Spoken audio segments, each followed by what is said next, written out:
이사야서 6장은 선지자가 하나님 앞에 사명을 받는 장입니다. 그런데 이 사명을 받는 이 말씀이 굉장히 우리에게 무겁게 다가오기도 하고, 또 이 말씀은 사실상 우리가 오늘 이 시대와 항상 말씀은 비추어 봐야 됩니다.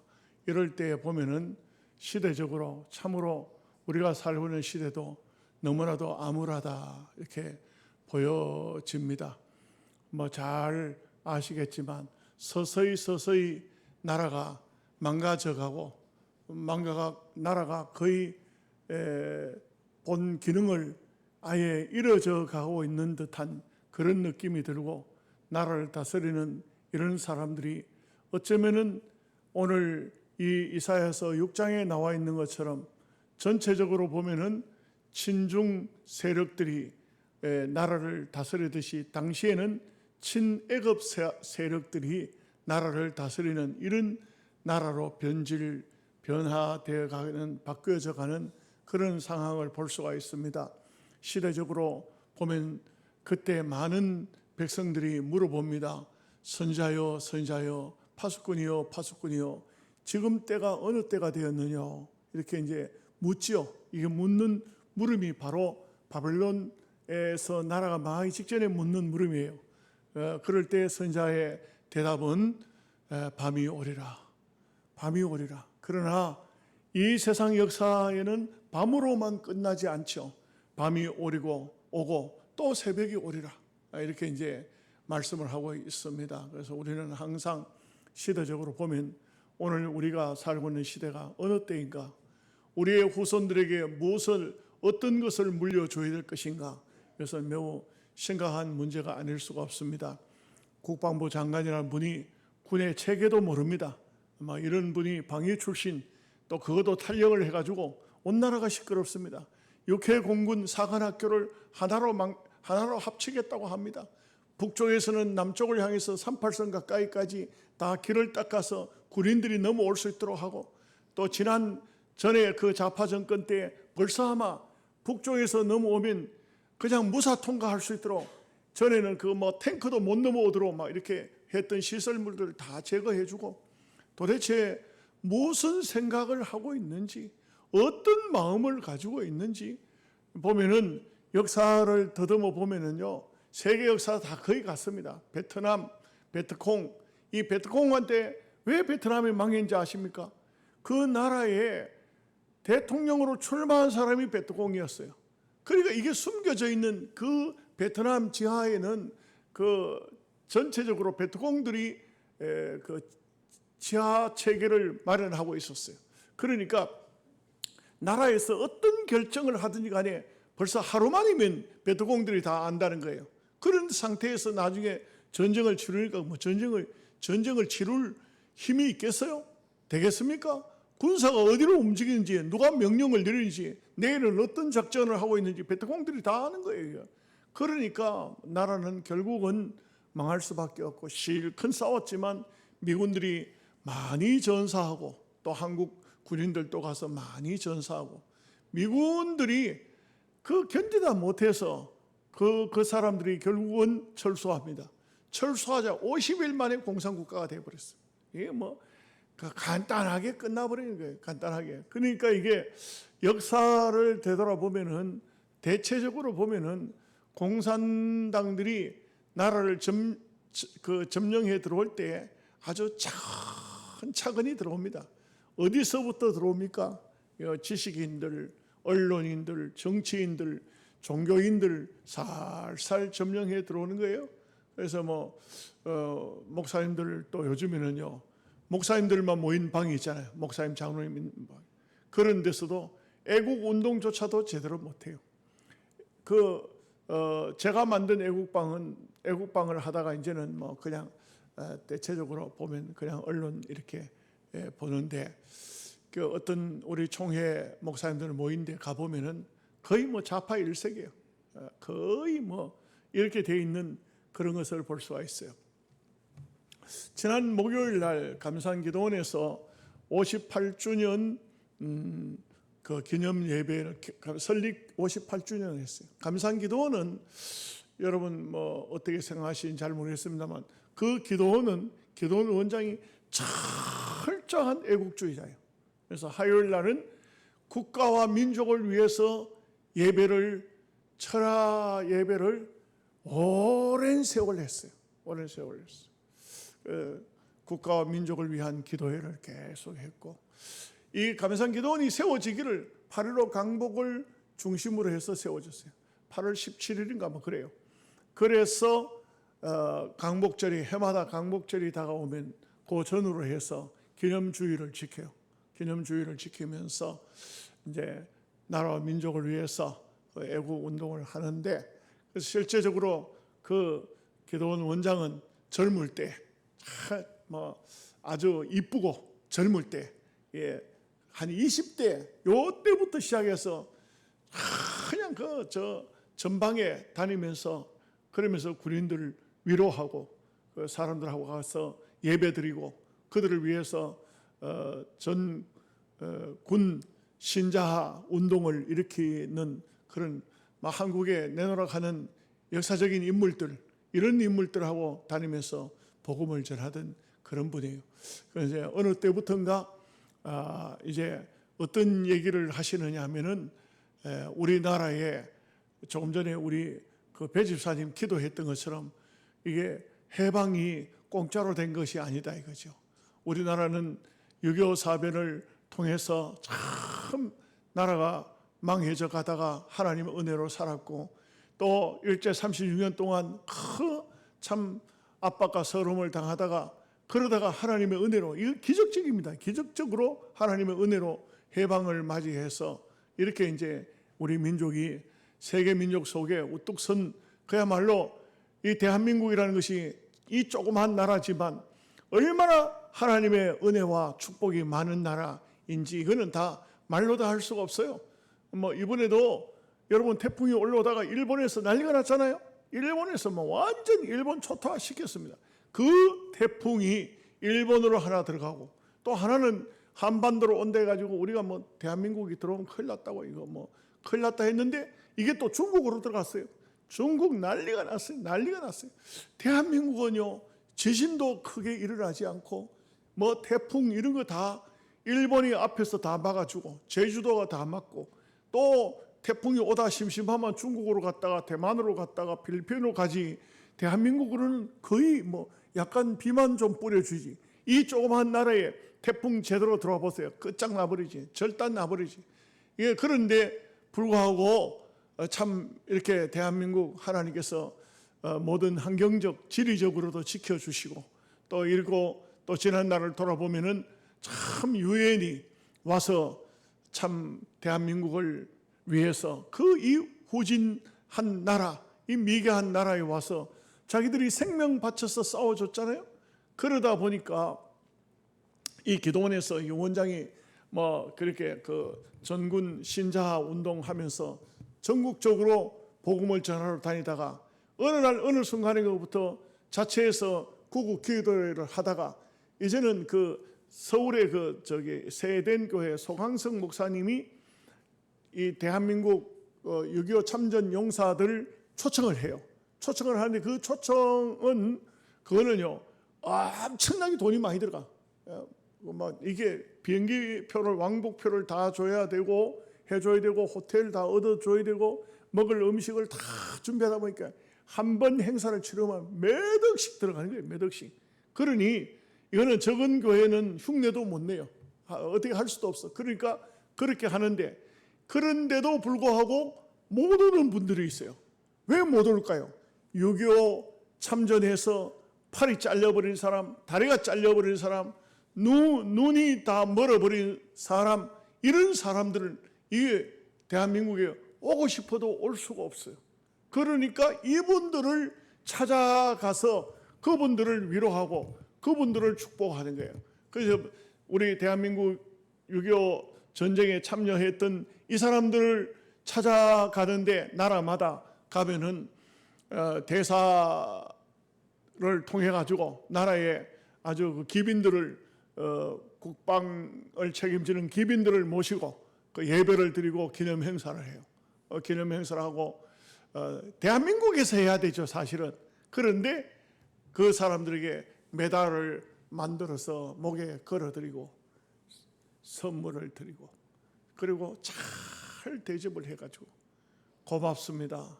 여러분들 때문에 우리 대한민국이 살았습니다. 이렇게 이제 참 그들을 그래서 이게 제목이 뭐냐면 유엔 평화 마을이에요. 유엔 평화 마을은 세계적으로 많은 곳곳에 유엔 평화 마을이 있어요. 대한민국에는 없어요. 그래서 감산기도원에서 유엔 평화 마을을 이렇게 설립을 해가지고 만들어가지고 그래가지고 처음에는 이사들이 많았어요. 그런데 이사들이 활동을 제대로 안 해요. 지금은 이사가 11명밖에 없어요. 11명 딱 핵심 멤버만 11명을 만들었어요. 저는 참 사실 참 몸만 가지고 다니는 이사예요. 몸만 가지고 다니는 이사. 뭐 제가 뭘 어떻게 할 수가 있겠어요? 할 수가 없어요. 뭐 시골 교회에서 제가 할 수 있는 것은 기도하고 가서 몸으로 봉사하는 길밖에 없어요. 그래서 항상 오라고 하면 두 말 없이 어떤 경우라도 가서 예배에 참여하고 그렇게 합니다. 저도 이번에도 또 이제 가면서 뭐 제가 할 수 있는 것은 그저 꽃바구니나 갖다 놓고 헌금 뭐 현금 시간에 헌금 조금씩 하고 그래 갔다 와도 한 50만 원씩 이렇게 들어가죠. 이렇게 이제 예배를 드리고 하는데 이제 어제 그저께는 또 뭘 조직했냐면 가서 그 6.25 참전 용사들 찾아가서 보니까 그들은요 어떤 사람은 이게 6.25 참전하고 난 다음에 병이 말하자면은 어떤 병입니까? 이게 막 공포증 이런 병이 들어와 가지고는 그 인생을 망가뜨려서 한 생애가 6.25 참전한 이후에 그들은 삶이 다 그냥 깨져버리고 망가져버려서 살 수가 없는 거예요. 사람이 가서 보면은 멀뚱한데 당신 옛날에 6.25 참전했지 않냐? 그 뭐가 뭔지 모른다 이게. 아무것도 이런데 생명만 붙어있다 이게. 그래도 그분들 앞에 가서 고맙습니다. 고맙습니다. 대한민국을 위해서 싸워줘서 고맙습니다. 그들을 이렇게 보살펴. 그런데 정말 가서 보면은요 그런 말들만 한대요. 어떤 분은 두 다리가 없대요. 그러면 일부러 물어보는 거예요. 왜 두 다리가 없습니까? 내 두 다리는 대한민국 땅에 묻었습니다. 전쟁터에 내 두 다리를 대한민국에 묻고 나는 지금 이렇게 살아 있습니다. 여러분 참 그런 분들을 만나면은 너무너무 마음이 안타깝다는 것이죠. 안타깝다는 거예요. 그런데 이제 또 이제 얘기를 들으니까 그분들의 자손들을 만나는데요. 근데 뭐 영상을 보이는데 뉴질랜드 같은 데서는 나라에서 이 6.25 참전 용사들을 잘 대우해요. 잘 대우. 먹는 것, 입는 것, 뭐 그 자녀들까지 국가에서 대접을 그래 해요. 남의 나라 가서 싸웠지만 그러나 이것은 유엔 평화를 위해서 한 것이니까 잘 대접해요. 그런데 뭐 이런 그 후진 국가 아주 좀 떨어지는 이런 국가 같은 경우는요 가서 보면은 그 부모가 6.25 참전하고 상용사가 됐는데 나라에서 책임을 한 개도 안 져줘. 그러니까 그 자녀들이요 3대 4대까지 가난이 내려간다 그래요. 공부를 배울 수 아버지가 그렇게 뭐 사니까 자식들이 무슨 어디 가서 돈을 벌어가지고 뭐 어떻게 국가에 뒷받침이 안 되는데 어떻게 살겠습니까? 심지어 에티오피아 같은 데는 유엔에서 주는 보조금까지도 다 끌어버렸대요. 왜? 나라가 공산화가 되어지니까 그 돈마저도 못 가게 하니까 너무나도 가난하게 살고 힘들게 산다 해가지고 장학 선교재단을 또 이번에 발족을 했어요. 그 이제 원장님이 저한테 일찍이 전화 와가지고 박 목사님 이러이러한 꿈을 가지고 있습니다. 제가 참 원장님 제가 후원을 해 드려야 되는데 저는 몸뚱이밖에는 없습니다. 제가 할 수 있는 것은 아무것도 없습니다. 그러나 기도하는 데는 잊지 않겠습니다. 꼭 장학 후원에 참여해야 됩니다. 예, 알겠습니다. 꼭 참석하겠습니다. 그래 참석을 했어요. 이번에 이제 참석했더니 이제 어떤 목사님이 우리 동기 목사님인데 최요한 목사님이라고 그분이 마음에 불타올랐던 것 같아요. 그래가지고 100억을 장학재단 100억을 헌금을 조성해서 그 사람들, 대한민국을 위해서 싸워줬던 그 사람들의 후손들 공부를 시키는데 장학재단에서 전체적으로 공부하는데 돈을 보내겠다. 그래가지고는 현장에 있는 목사님들한테 당신도 1,000만 원 해. 당신도 1,000만 원 해. 내보고도 박 목사도 1,000만 원 해. 나는 1,000만 원 못해 이 사람아. 나는 몸뚱이밖에 없어. 나 얼굴만 내밀 테니까 다른 얘기 하지 마. 그렇게 얘기를 했습니다만, 그러나 여러분 또 1,000만 원을 못 내도 10분의 1이라도 내야 안 되겠어요? 이 장학재단이라는 것이 그냥 있는 게 아니에요. 제가 볼 때는 정말 남들만큼 그래 따라가지는 못해도 우리 교회가 또 그 일부분은 또 책임을 져야만, 우리도 다 공동 책임이 다 있는 거예요. 다 아까 배주사 기도했던 것처럼 해방이 하나님의 은혜로 온 것이지 그저 온 것이 아니잖아요. 우리가 거기 와서 힘들게 싸웠던 이 사람들의 그 삶과 그들의 후손들을 위한 우리의 책임도 분명히 있는 것이에요. 그래서 우리가 이런 면에서 마음속에 다짐을 가지고, 또 오늘 말씀을 통해서 보면은 그렇습니다. 딱 이 이사야서 6장 속에서는요 3가지 정도의 주제가 나와요. 누가 우리를 위해서 가겠느냐 하는 하나님의 음성과, 내가 여기 있나다 나를 보내소서 하는 이런 말씀과, 그 다음에는요 거룩한 씨가 이 땅에 그루터기다 하는 이 말씀이 나와요. 그래서 결론의 말씀은 뭐냐면은, 제가 늘 설교를 많이 했어요. 이 땅에 거룩한 씨가 그루터기다. 이 그루터기라는 것은 이 땅에 수많은 사람이 있지, 왕도 있고 제사장도 있고 선지자도 있고 수많은 사람이 있지만 극히 적은 씨가 있다. 무슨 씨냐? 거룩한 씨가 있다. 거룩한 씨. 밤나무 상수리나무를 다 베어도 거기에서 싹이 나오듯이, 다시 새싹이 돋아나듯이 이 땅 위에 모든 것이 무너지고 부서지고 깨지고 끝나도 그래도 이 땅에 남아있는 거룩한 씨가 있다. 이것을 이제 희망적인 소망적인 말씀으로 선지자가 본 것이고, 그리고 하나님께서는 물어보는 거예요. 누가 우리를 위해서 가겠느냐? 오늘 주제를 그렇게 잡았는데, 그런데 왜 이런 주제를 잡았느냐 하면은, 내가 여기 있나이다 하는 것은, 이것은 아무나 대답할 수 있는 것이 아니에요. 그 누구든지 입으로만 대답하는 거예요. 누가 대답 못 하겠어요? 다 여러분들 다 따라하라 하면 다 따라하겠지. 그러나 그것으로 되는 것이 아니고, 정말 마음속에 끓는 마음속에 그 참 열정, 하나님을 향해서 내가 뭔가 해야 되겠다는 이런 마음 자세, 이게 바로 진정한 헌신이죠. 우리 하나님 음성을 들을 때 듣고, 듣는 건 다 듣습니다. 그러나 우리가 그 누구라도 내가 여기 있나이다, 나를 보내십시오. 하나님, 내가 하겠습니다. 그 일 내가 하겠습니다. 내가 앞장서겠습니다. 이 일, 하나님이 기뻐하시는 일 내가 하겠습니다. 내 물질 내겠습니다. 내가 열심으로 최선을 다하겠습니다. 이런 열정이 마음속에 생겨지는 것은, 그것은 그 사람의 헌신 따라서, 하나님 앞에 헌신하고자 하는 마음 자세 따라서 다르겠죠. 오늘 일남전도에도 누군지 어떤 사람인지 모르겠지만, 하나님 마음에 정말 뜨거운 마음을, 하나님 말씀에 뜨거운 마음을 가지고, 주님 제가 할게요. 제가 하겠습니다. 여러분 다 할 수는 없잖아요. 누가 다 할 수는 없어요. 분명히 누가 우리를 위해서 하겠느냐? 제가 할게요. 제가 하겠습니다. 어떤 코미디 하던 사람이 목사가 됐어요. 목사가 됐는데, 이분이 그 설교하면서 제일 그 교회 안에 훌륭한 사람이 누구냐 하면은 삭개오가 제일 훌륭하다 그래요. 그래서 그게 무슨 말인가 했더니, 삭개오는 뭐냐면, 목사님이 교회 물품이 없는데 이거 어떻게 하면 좋죠? 좋죠 하면은, 그때 누가 이렇게 한다 그래요. 내가 삭개오. 뭔 말인지 모르는 것 같아. 내가 삭개오. 그래서 삭개오가 제일 훌륭하다.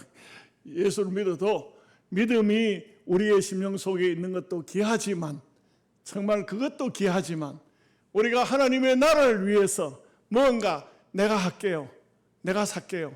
이게 제일 참 귀한 주의 종이다, 이런 우스갯소리를 했어요. 자, 오늘 누가 우리를 위해서 갈고 할 때에 첫째, 선지자적인 사명의식이 있는 사람입니다. 여러분, 말씀이라는 것은 누구든지 다 똑같이 들릴 수 있어요. 여러분들의 마음속에 들릴 수. 그런데 어느 한순간 그 말씀이 내게 임하는 네마의 말씀, 이 말씀이 그야말로 어떤 사람에게든 간에 하나님의 말씀이 임하는 겁니다. 이 말씀이 내 마음속에 들어와서 자리를 잡는 겁니다. 떠나지 않는 것입니다. 이 말씀이 나를 움직이게 하는 것입니다. 이 말씀이 나를 견딜 수 없는 열심으로 만드는 것입니다. 도저히 나는 그 말씀에서 그냥 그 말씀을 듣고 끝나고 그냥 넘기고 할 수가 없어요. 이 말씀 앞에서 하나님, 그 내가 해야 돼요. 내가 할 수밖에 없습니다. 이런 마음, 참 여러분 기도한다고 다 그런 마음 가집니까? 저는 뭐 좀 죄송한 얘기입니다만 그 감산기도원 원장님은요 지금 원래 88세예요. 그런데 그분은 기도하면 이분은 기도보다가도 어쩌면은 움직이는 걸 먼저 하는 분이에요. 먼저 움직여요. 그러니까 세계 그 참 어렵고 힘든 국가들에게요, 이렇게 보면 물품을 모집해 가지고 보내는 거 보면 이거 뭐 보통 일이 아니에요.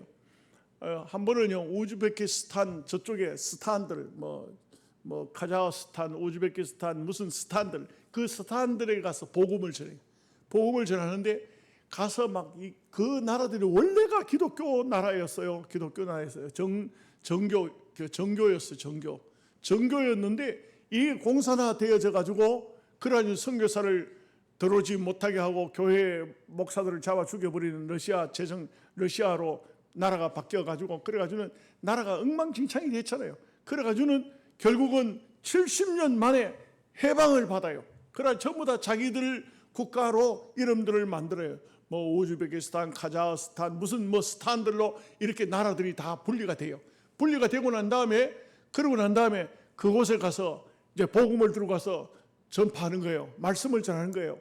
그 막 이 감산기도원에서 가면은 막 목사님, 장로님, 권사님 막 행차가 막 수십 명이 한 번에 들어가서 그들을 위해서 막 모이면은요 예배당이 막 참 다 들어올 수 없을 정도로 몇천 명씩 들어온다. 몇천 명씩 들어오는데 거기서 예배를 드리고 그들이 막 참 땅을 치고 가슴을 치고 눈물을 흘리면서 회개하는 이런 역사가 나타나요.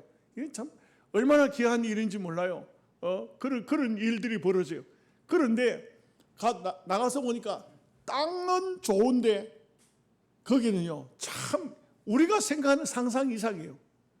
이 사람들은요 그 땅에다가 씨앗을 뿌리지를 않아. 이 공산주의 국가에서 도대체 나라가 어떻게 폐쇄가 됐는지, 그래가지고는 그 원장은요 무슨 생각을 했냐, 여기다가 배추를 심고 무를 심고 이렇게 하면은 채소 걱정이 없을 텐데 왜 이런 땅을 놀리고 채소도 하나 안 심어 먹는 그런 나라가 됐느냐 이거죠.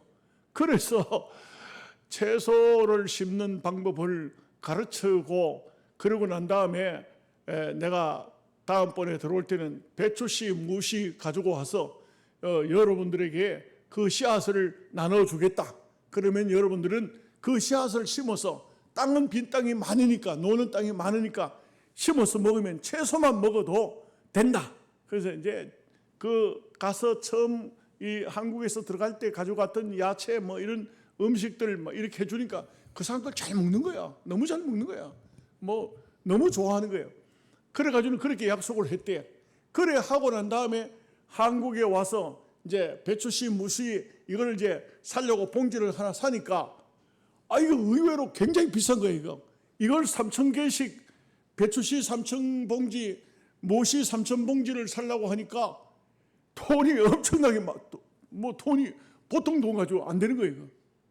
그래가지고는 월요일 날이면 비행기를 타야 되는데 월요일 날까지 구해야 월요일 날 전에 그러면 안 되죠. 토요일까지는 다 준비가 돼야 되는데 토요일까지도 준비가 안 되고 또 무시 배추씨가 그렇게 많지를 않더라 그래요.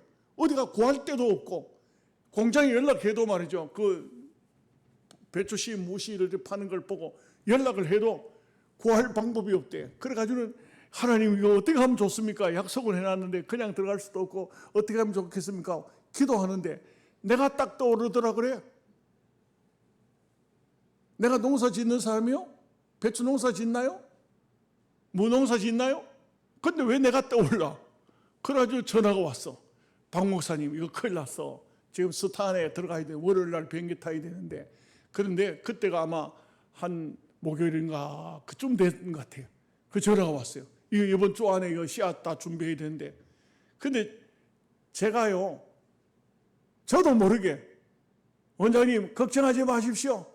제가 준비하겠습니다. 이랬어요.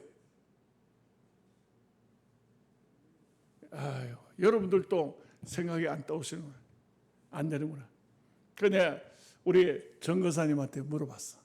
씨앗을 어디서 가져오세요? 그 군이 어디서 가져온다 그래. 전화번호 가지고 계시. 전화번호 달라고. 전화를 걸었어. 전화를 걸었더니만 거기서 전화를 받았어. 이분들이 씨앗을 그렇게 그 공급을 하면 틀림없이 내가 볼 때는 더 있을 것이다. 아니면 이분들이 어디서 구해도 구할 것이다 생각돼가지고 제가 부목사 운전시켜가지고 그걸 전화를 하고 찾아갔어요. 자, 무엇이 배추씨 있습니까? 그러니까 있습니다. 한 마리에 얼마입니까? 여보시오. 한 마리면 배추씨를 여의도 광장에다 뿌리라고 합니까? 한 마리면 배추씨가 얼마나 많은데 무씨가 얼마나 많은데 그래 한 마리 있어요 없어요? 있지요. 그거 내놓으라고. 무씨 한 말, 배추씨 한 말 내놓으라고. 그러니까 있어요. 그리고 2마리를 준비를 해서 샀어. 그래서 돈은 그렇게 안 많더라고요. 예상 외로 그렇게 안 많아요. 2마리를 샀어. 그래서 제가 부목사를 보고 야 감상 기도원 좀 갖다 줘라. 이거 기도원에 배추씨 무씨 2마리를 갖다 줬어요. 이걸 보고 그 감상 기도원에 있는 사람들이 전부 다 난리가 났어요. 이게 도대체 어디서 나오? 이런 많은 씨앗들이 어디서 나오냐? 그래 전부 다 봉지를 싼 거예요. 봉지를 전부 다 싸가지고 그래가지고는 3,000봉지씩 만들어가지고 비행기를 타고 들어갔어요. 이걸 저한테 몇 년 동안이나 고맙다고 얘기를 하는 거예요. 그렇게 얘기를 해요. 여러분 이런 얘기를 다 하려고 하면 말도 못해. 중국이 지금 저렇게 공산주의 국가지 않습니까? 중국에 있는 공안들 중에요, 장교급들, 이 사람들을 다 기도원으로 다 데려와. 한 번에 오면요, 200명씩 와. 200명씩 오는데 그 전부 다 새빨간 공산당들이에요.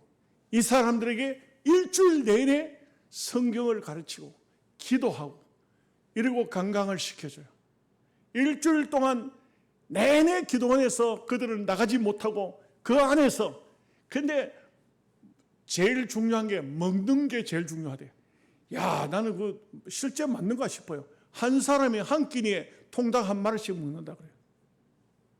우리는 그래 먹어보면 죽어보죠. 근데 그 사람들은 그렇게 그냥 먹을 것을 그래 대주면은 먹을 것만 막 넉넉하게 주면은 그러면 이 사람들은 뭘 시켜도 다 한다는 거야. 일주일 만이면요 방언이 터지고 이 사람들이 찬송을 부르면서 눈물을 흘려 울고 그들이 예수님을 나의 생명 구주로 영접하더라고요. 그래가지고 중국으로 다시 들어보내요. 그러면요 이 사람들은요 중국 가서 선지자가 돼요.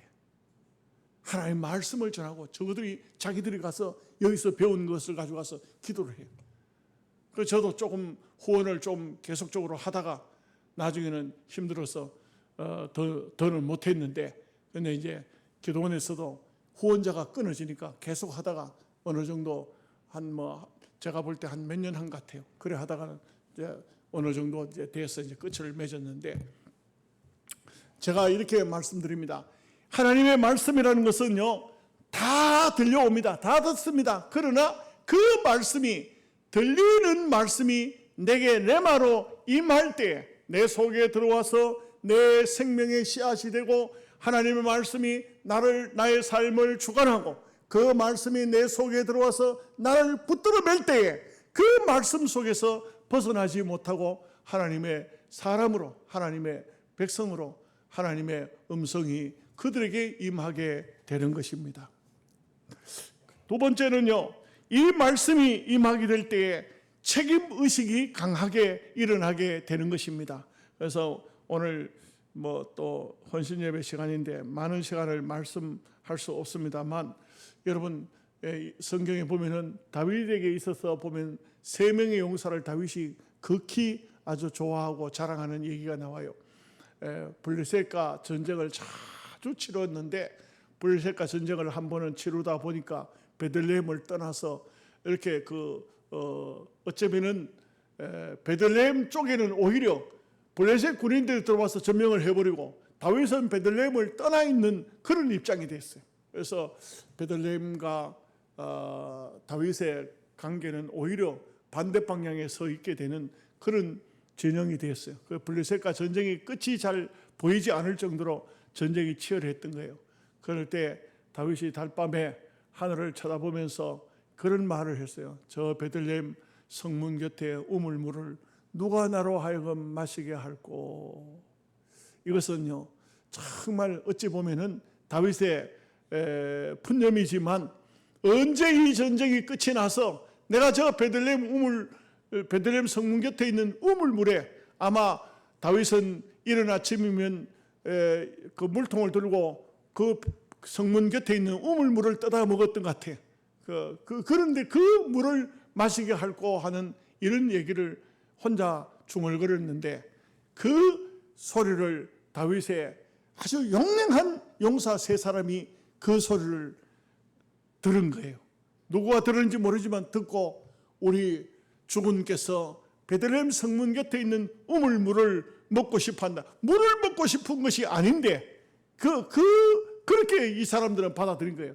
그래서 그날 밤에 우리가 생명을 무릅쓰고라도 가서 베들레헴 성문 곁에 있는 우물물을 떠다가 주군께 드리자 해가지고 그 사람들이 그 블레셋 진을 뚫고 들어가서 베들레헴 성문 곁에 우물물을 떠가서 다시 블레셋 군인들의 진을 뚫고 와서 다윗에게 그 물을 가져온 거예요. 성경에 보면 사무엘하 23장에 보면은 나와요. 그 물을 가서 왕이시여 베들레헴 성문 곁에 있는 우물물을 누가 나로 마시게 할까 하는 소리를 우리가 들었습니다. 여기 물을 떠왔습니다. 드십시오. 다윗이 그 물을 손에 받아들고 깜짝 놀래요. 하나님, 이거는 물이 아닙니다. 이거는 물이 아닙니다. 자기 생명을 돌보지 아니한 저 사람들의 피입니다. 이거는 내가 마실 수 없습니다. 그리고 하나님 앞에 부어드렸다는 그런 얘기가 성경에 보면 나와요.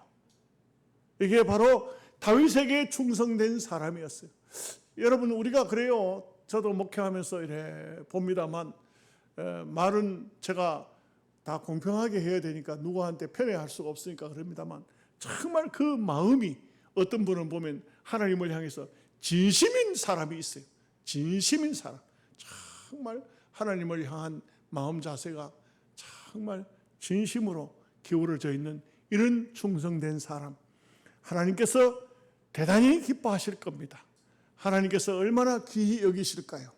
오늘 우리는 누가 우리를 위해서 가겠느냐? 이런 충성된 사람이 있어야 됩니다. 이런 충성된 사람이 하나님의 영광을 위해서 일하는 사람이라고 말할 수 있습니다. 한 가지는 더 제목만 말씀드릴게요. 사명자는 열매, 결과를 분명히 가져옵니다. 여러분, 우리가 믿음으로 살고 삶을 잘 살면 결국 마지막에는 열매가 열리도록 되어 있어요. 여러분, 열매가 없으면 나무가 허무한 거예요. 우리의 삶이 다 끝이 났을 때 뭔가 열매가 거듭히 있는, 그야말로 하나님의 주신 은혜의 열매가 가득히 채워지는 이런 귀중한 축복, 여러분들에게 우리 남전도에 있으시기를 주님의 이름으로 축복합니다. 아멘. 기도하겠습니다.